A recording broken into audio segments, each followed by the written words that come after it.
각 방마다 클레어 공기청정기. 안방에도 클레어, 거실에도 클레어, 공부방에도 클레어, 아이방에도 클레어. 엠보싱 필터 기술로 다르게 클레어로 각방 쓰자.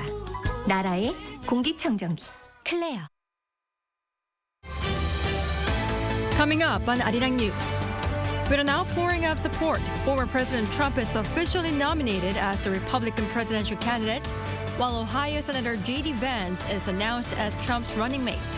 This comes 2 days after Trump survived an assassination attempt in the state of Pennsylvania. The National Intelligence Service has confirmed that a North Korean diplomat stationed in Cuba defected to South Korea in November last year. Lee is the highest-ranking North Korean diplomat to defect since Tae-Yong-ho in 2016. South Korea set a record high for auto exports for the first half of this year, on the back of greater exports to North America and expanding demand for hybrid cars.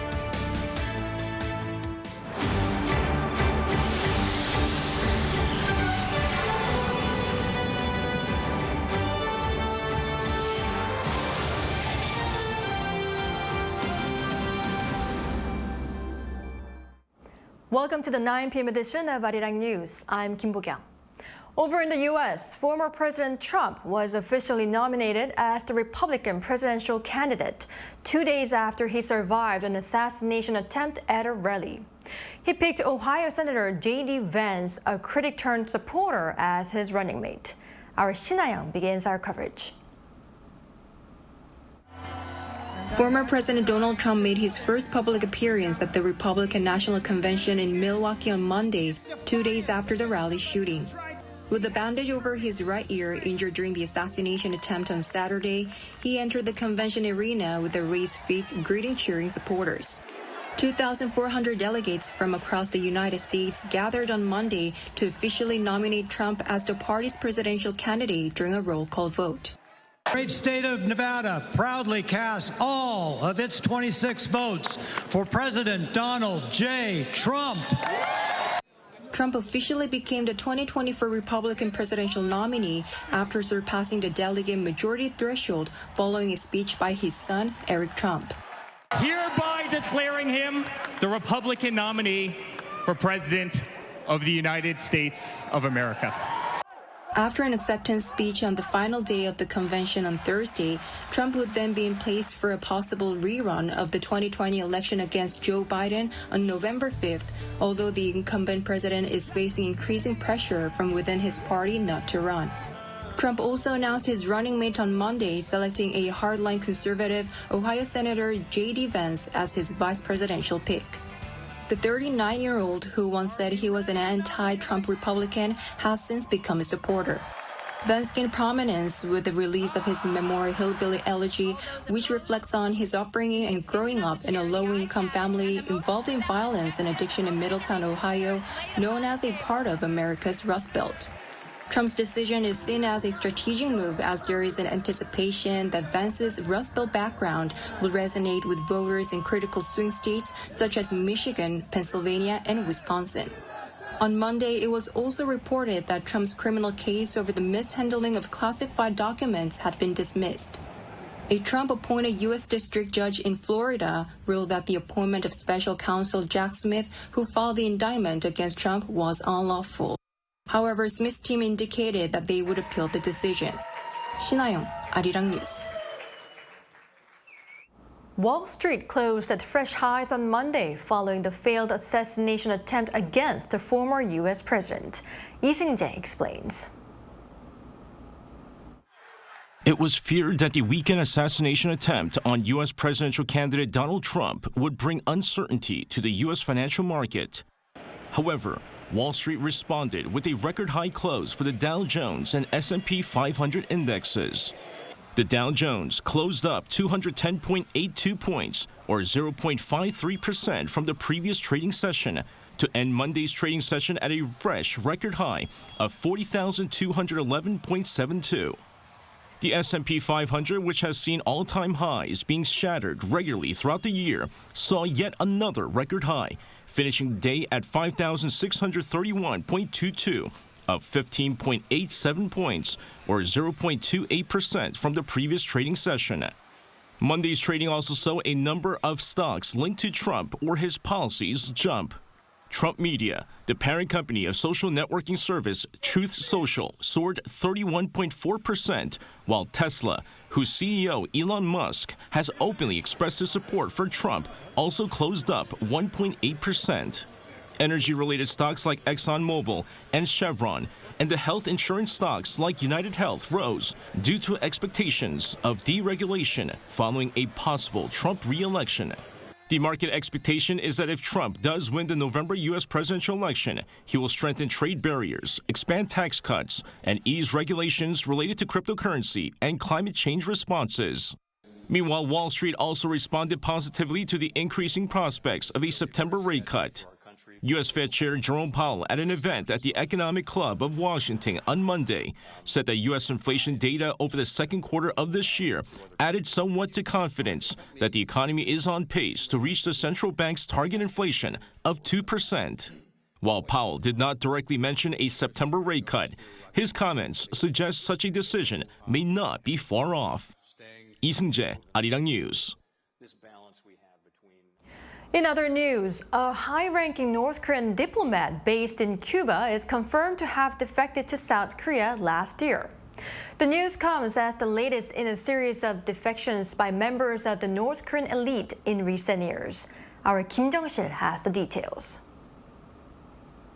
A senior North Korean diplomat based in Cuba defected to the South last November.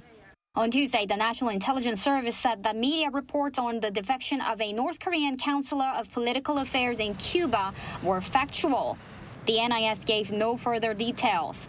A South Korean newspaper, the Joseonilbo, reported early Tuesday that 52-year-old Lee Il-gyu fled to the South with his wife and children. Lee, a leading expert on relations with Cuba, reportedly left around the time South Korea was actively communicating with Cuba ahead of establishing diplomatic ties in February. He told the paper any North Korean resident would think of wanting to live in South Korea at least once, adding that he felt irritation with the North Korean regime, pessimism about the future, and desire to escape these as his motivation for fleeing. Lee's defection made headlines as he is one of the highest-ranking North Korean diplomats made public to have defected in recent years. The acting ambassadors to Italy and Kuwait defected in 2019, while the defection by Tae Young-ho, the former deputy ambassador to the UK in 2016, remains that of the highest-ranked diplomat to come to the South. Pundits say the continued defections of senior North Korean diplomats indicate that members of the elite in the North are becoming increasingly disillusioned with the Kim Jong-un regime. Their situation of being stationed abroad could also make it easier for them to defect. Kim Jung-sil, Arirang News. The North Korean leader's sister, Kim Yo-jong, threatened South Korea would face devastating consequences if it sends more anti-regime leaflets into the North. In a statement on Tuesday, Kim said Pyongyang had found 29 large balloons carrying leaflets near the inter-Korean border and other areas.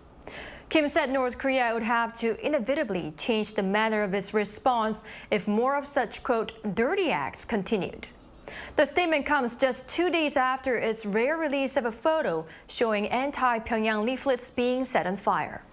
Previously, Pyongyang had sent trash-filled balloons in response to anti-North Korea leaflets sent by North Korean defectors. The commander of the U.S. Indo-Pacific Command spoke to the South Korean media for the first time on the sidelines of the Rim of the Pacific exercise held in Hawaii, covering a range of key security issues.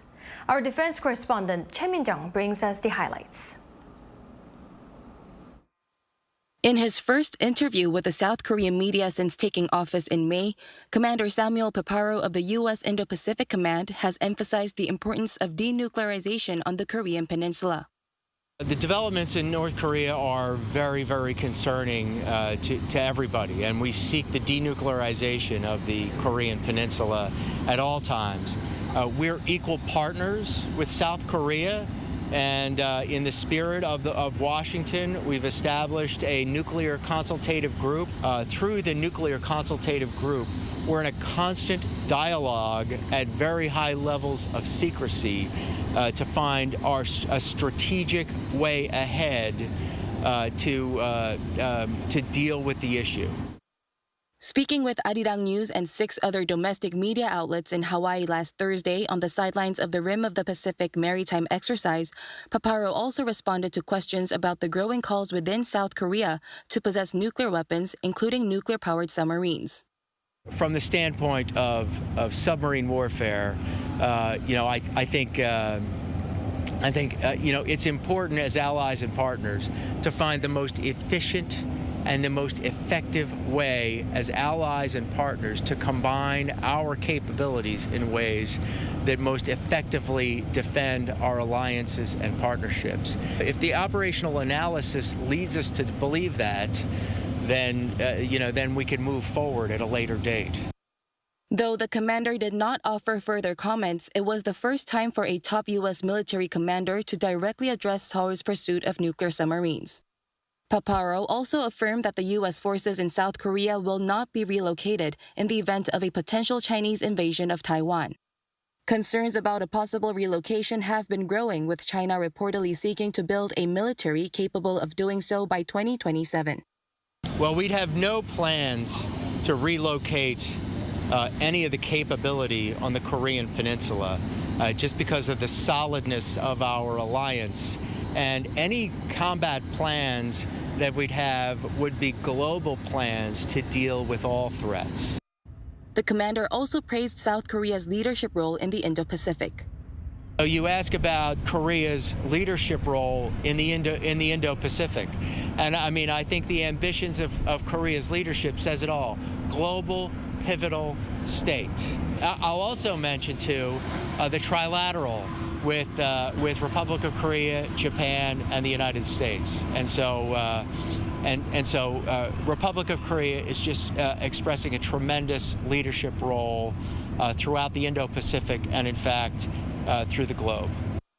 The commander of the U.S. Indo-Pacific Command is responsible for U.S. forces deployed on approximately half of the Earth's surface. Choi Min-jung, Arirang News. President Yoon Suk-yeol says South Korea's alliance with the U.S. is now, quote, truly nuclear-based. Remarks to this end were shared on Tuesday during his cabinet meeting following his attendance at the NATO summit in Washington, D.C. last week. There, he and his U.S. counterpart Joe Biden signed a joint statement ushering in guidelines on nuclear deterrence on the Korean Peninsula. President Yoon also touched upon his separate bilateral engagements with 13 world leaders on the sidelines of the Security Summit and called on his cabinet for follow-up measures.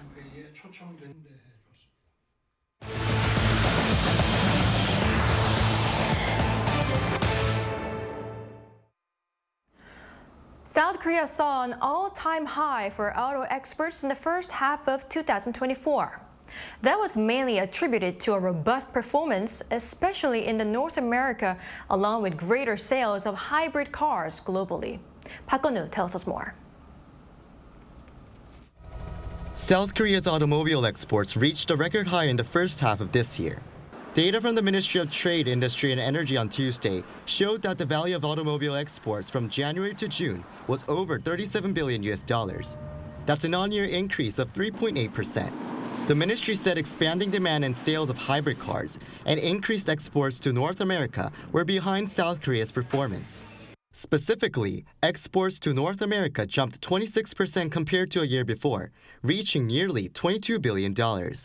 That's in contrast to a decrease in exports to all the other regions during the first half of 2024. The ministry said the drop in outbound shipments to the European market was mainly due to subsidy suspensions for electric cars and unsold inventory from last year. In June alone, export value was around $6.2 billion, similar to last year, despite fewer working days. That continued a run of monthly auto export value above $6 billion in 7 of the last 8 months, with February being an exception due to the Lunar New Year holiday. By region, outbound shipments to North America surpassed $3.6 billion. Exports to the Middle East also saw an increase for the first time in 8 months in June. Production dropped slightly by 2% on year due to a base effect. The industry ministry said better performance is expected for the second half of the year on increased productivity and a return to full-scale production at a Kia factory in Gwangmyeong in July after a refit. The ministry added it will be supporting companies so that the country can reach its export goal of $100 billion for cars and auto parts for this year. Park Geon-woo, Arirang News. Turning to the medical dispute, the majority of trainee doctors in the country have yet to return to their work sites, past the deadline for acceptance of their resignation letters delivered earlier, leaving hospitals struggling to process these en masse. Moon Hae-ryun explains. A day after the deadline for hospitals to begin processing their resignations passed, trainee doctors are remaining resolute in their decision not to return to work to protest the government's medical reform. Data from the government and medical organizations showed on Tuesday that out of 13,756 trainee doctors nationwide, only between 40 to 50 interns and residents had returned to work by Monday. Only 7 out of 520 trainee doctors at the country's Big Five hospitals, including Seoul National University and Severance hospitals, had reported for duty, with Korea University's Annam Hospital stating that only 1 trainee doctor had returned to work. The government previously said that resignation forms would start to be automatically processed if the doctors did not state their intention to return, prompting concerns that mass resignations would be inevitable. Many hospitals are currently waiting for responses and are putting processing on hold for the time being. The olive branch extended by the government in an attempt to end the prolonged walkout has been met with a lukewarm response from trainee doctors so far. Speaking at a plenary session, the country's health minister admitted that there could be more resigning than those returning to work, and spoke of planning more concrete policies to persuade them to resume their training in September. Last week, the government withdrew punitive measures against trainee doctors defying return-to-work orders and promised special benefits to those who reapply to training hospitals later this year.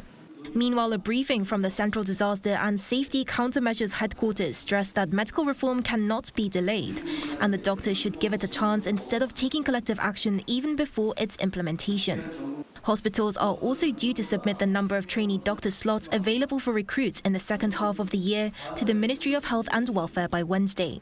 Moon Hae-ryun, Arirang News. The recent development of early diagnosis and treatment for breast cancer has produced higher survival rates. But there are still many patients who suffer from side effects after surgery. Domestic researchers have discovered that there are better outcomes in recovery from breast cancer if the patient starts to exercise right after surgery. Cha Yoon-kyung has the story. South Korean women have a higher rate of contracting breast cancer as opposed to colorectal or thyroid cancers, but early diagnosis has raised the survival rate to 93.8% over 5 years after it is discovered.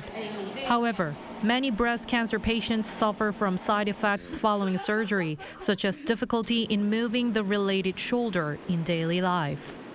Lots of patients think that exercise is good for breast cancer. However, most of them do not know how and when to exercise. We discovered that the movement of shoulders improved with strategic exercise after surgery. Researchers closely monitored breast cancer patients over 5 years post-surgery, and those who started exercising right after their operation recovered up to 85.7% of their shoulder muscle strength, while those who didn't exercise recovered for only 17.9%. This result shows that it is better for the recovery of shoulder muscle strength of patients if they start exercising sooner. Patients should gradually exercise from 2 to 3 times a week until they get sweaty. It definitely helps to improve the quality of life if patients exercise consistently. The researchers noted that rehabilitation outcomes would be good enough if patients continued the exercise at home after learning them. Also, depending on the patient's condition, they can start exercising the day after surgery since there are no side effects. Cha Yoon-kyung, Arirang News. Over in London, K-pop boy band Stray Kids lit up one of the UK's largest music festivals this past Sunday. The 8-member group made its debut as headliners on the last day of this year's British Summertime Hyde Park Festival, a first for a K-pop boy band. Stray Kids performed about 20 songs over some 2 hours in front of a reported audience of some 50,000. The group's headlining performance follows Blackpink's debut last year at the same festival, which marked the first in K-pop history. In other news, an unprecedented heat dome is suffocating many states in the U.S., leading to concerning civilian casualties. Yoon has more. At least 38 people are suspected to have died in 6 states this summer from heat-related illnesses caused by new record-breaking temperatures. That heat wave is now spreading to the East Coast, with more than 140 million Americans in 33 states under some extent of heat alert for Tuesday. Meteorologists warn that temperatures will climb above the historical average, extending heat alerts from Maine to Florida, with health departments preparing for heat-related emergencies. Major cities along the East Coast, including Washington, D.C. and Baltimore, were put under an excessive heat warning. And in Philadelphia, the heat index, which is what the temperature feels like with humidity, has been forecast to reach 40 degrees Celsius. New York City and Boston are under a heat advisory through Tuesday. In southeast Texas, hundreds of thousands of residents have been left without power after being hit by Hurricane Beryl earlier in the week and are now left to get through the scorching heat. As of Monday afternoon, over 280,000 still had no power. Las Vegas set a new all-time heat record of 120 degrees Fahrenheit, roughly 49 degrees Celsius, on July 7th, then set a new record of 7 straight days of temperatures at or above 46 degrees Celsius.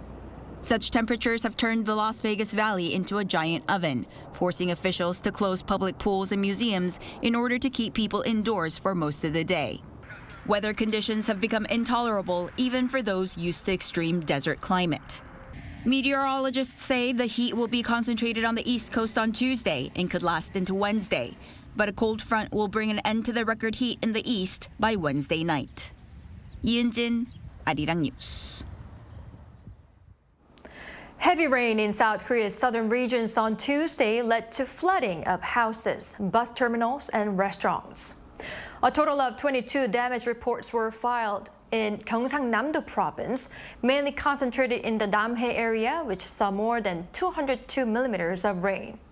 The province's Disaster and Safety Countermeasure Headquarters raised the emergency response system to level 2, which is issued once heavy rain warnings are issued across more than 3 areas. President Yoon Suk-yeol has urged relevant ministries to monitor the situation closely and strengthen the inspections of areas vulnerable to rain, such as mountainsides and semi-basement flats.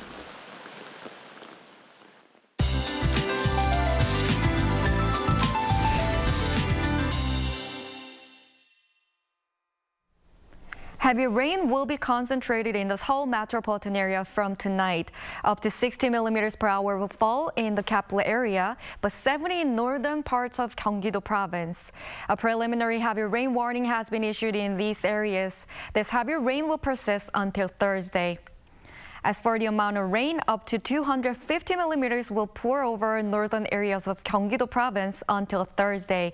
Other parts of the capital area and western areas of Gangwon-do province are expected to receive up to 150 millimeters of monsoon rain. Tomorrow, Seoul, Daejeon, and Busan will start off at 24 degrees Celsius. It will move slightly up to 26 in Seoul and Chuncheon, Gwangju and Daegu, 31 degrees. The monsoon rain will continue for the whole week. That's all for Korea. Here are the weather conditions around the world.